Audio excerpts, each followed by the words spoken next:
and what it means to be blessed. Blessings.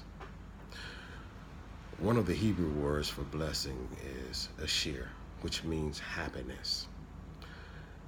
In Greek, the word for blessing, makarios, also carries the meaning of happiness. So in order to be blessed, we have to have a spirit of happiness.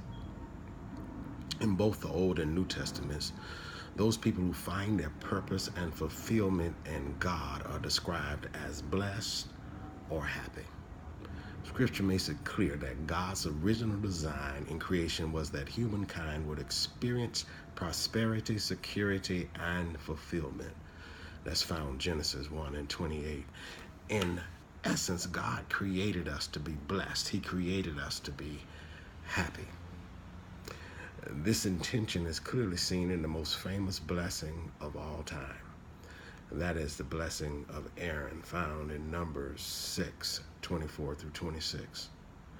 We all know it very well. The Lord bless you and keep you. The Lord make his face shine upon you and be gracious to you. The Lord lift up his countenance upon you and give you peace. What exactly does that mean? What is this blessing that God has given unto Aaron? Here's what it means. God will kneel before you and present you with gifts of well-being and prosperity. He will guard you with a hedge of protection. God will bestow his favor on you by illuminating your understanding of his goodness and by bringing order and beauty to your life.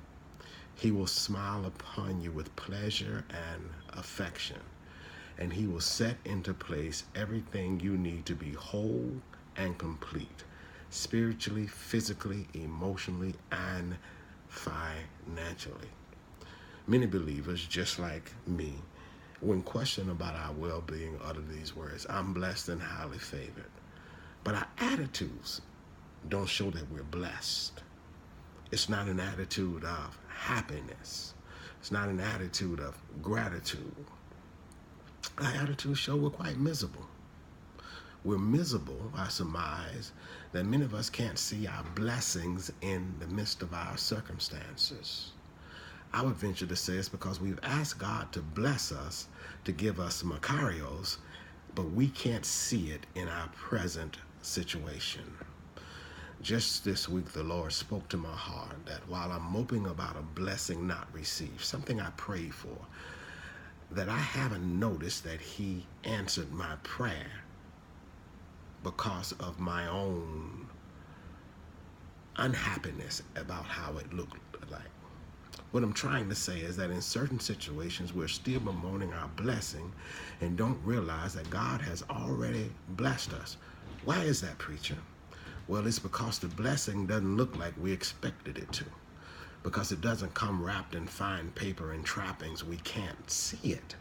How many times have we prayed to God for a relationship and outlined to him what that ought to look like, and then we miss our blessing? And in hindsight, we said, I should have given that person a chance. Ladies, you know what I'm talking about.